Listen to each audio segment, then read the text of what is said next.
Practice exam 20.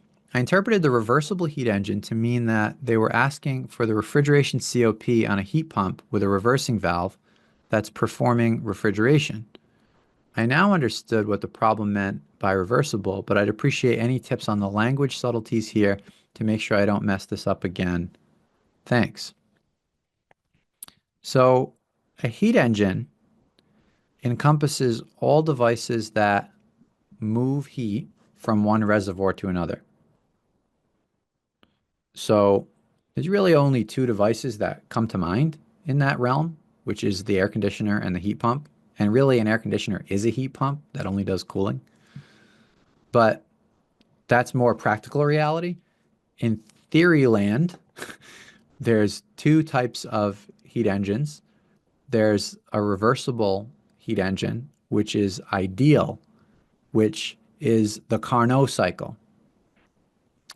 So any of those, so those are your key words, right? The language subtleties. If you see words like reversible, ideal, or Carnot, that problem is trying to get you to think about a heat engine which is 100% efficient. No losses. It's the maximum, not just no losses. It's the maximum theoretical efficiency that's possible for a heat engine. And the Carnot efficiency is based only on the temperatures. And that's what you see in the solution approach to this problem. So, and those problems are pretty easy because once you know it's based on, that's all they're looking for is to check if you knew that for the Carnot cycle, which is ideal / reversible,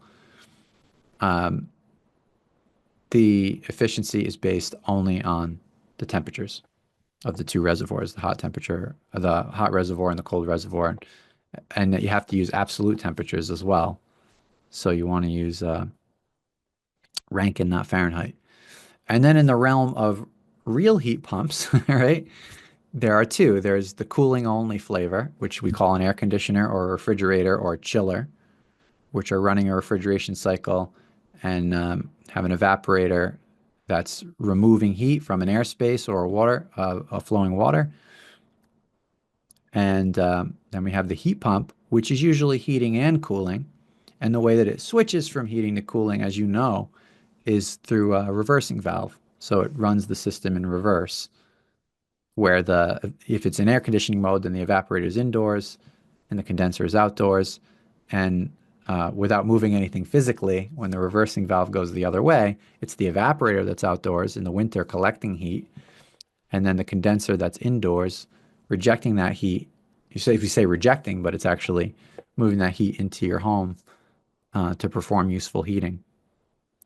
So I guess the main distinction at the highest level is, are we in theory land where we're talking about things that are ideal in Carnot? Or are we in real land where these things are going to have a COP? And if so, is it an air conditioner or is it a heat pump that can do heating and cooling?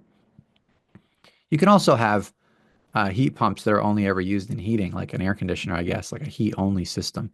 But usually you see them with both.